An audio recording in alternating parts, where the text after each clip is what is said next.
Hello friends, आज का संपादकीय डिक्टेशन 80 वर्ड पर मिनट की गति से बोला जाएगा और डिक्टेशन का पीडीएफ डिस्क्रिप्शन बॉक्स से डाउनलोड कर सकते हैं। सो चलिए दोस्तों, डिक्टेशन स्टार्ट करते हैं। डिक्टेशन स्टार्ट होगा 5 सेकेंड बाद। स्टार्ट। केंद्रीय कानून मंत्री किरण रिजिजू ने यह सही कहा कि जज 50 मामलों का निपटारा करते हैं तो 100 और मामले आ जाते हैं। चूँकि यह सिलसिला खत्म होते हुए नहीं दिखता, इसलिए लंबित मुकदमों के बढ़ते बोझ से छुटकारा मिलने के आसार भी नहीं। देश भर में लगभग 5 करोड़ मामले लंबित हैं। सुप्रीम कोर्ट में भी करीब 72,000 मामले लंबित हैं। किरण रिजिजू ने यह भरोसा दिलाया है कि लंबित मुकदमों के बोझ को कम करने के लिए तकनीक का सहारा लेने के अतिरिक्त मध्यस्थता को लेकर एक कानून बनाने की तैयारी भी हो रही है।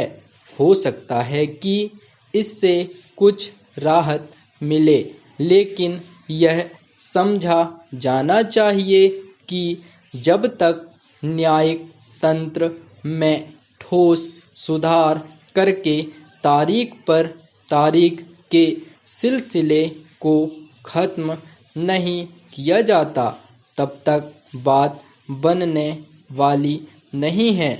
यह निराशाजनक है कि न्यायिक तंत्र में व्यापक सुधार कर मुकदमों के शीर्ष निस्तारण की आवश्यकता पर बातें तो खूब की जाती हैं, लेकिन उसे पूरा करने के लिए जैसे कदम उठाए जाने चाहिए वैसे नहीं उठाए जा रहे हैं।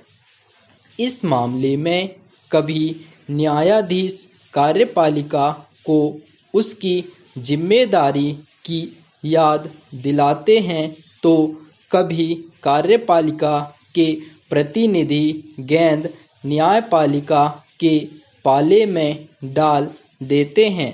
यह सिलसिला बीते 3 दशक से चला आ रहा है और फिर भी नतीजा ढाक के 3 पात वाला है।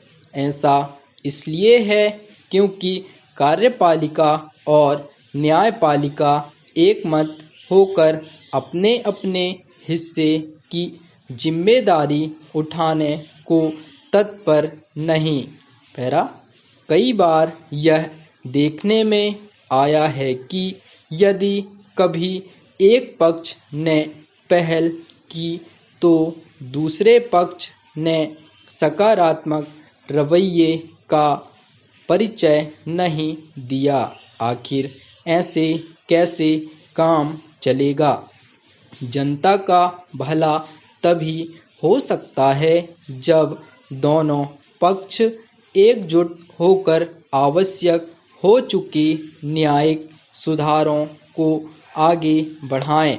जैसे गत दिवस कानून मंत्री ने लंबित मुकदमों की बढ़ती संख्या पर चिंता जताई, वैसे ही सुप्रीम कोर्ट के प्रधान न्यायाधीश NV रमन्ना ने भी। उन्होंने तो यहाँ तक कह दिया कि लोगों का न्यायपालिका पर से भरोसा उठा तो लोकतंत्र को खतरा होगा। लेकिन केवल चिंता जताने अथवा समस्या का उल्लेख करने से कुछ हासिल होने वाला नहीं है।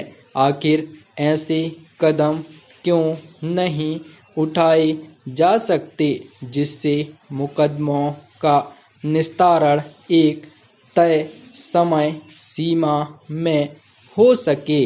इसी तरह उन कारणों का निवारण प्राथमिकता के आधार पर क्यों नहीं हो सकता, जिनके चलते कुछ मामलों का निपटारा होने में दशकों लग जाते हैं।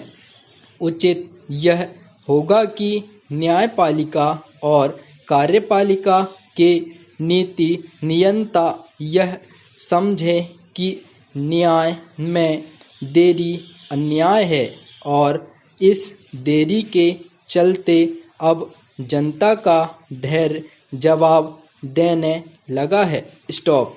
दोस्तों, डिक्टेशन अच्छा लगे तो लाइक और डिसलाइक अवश्य करें।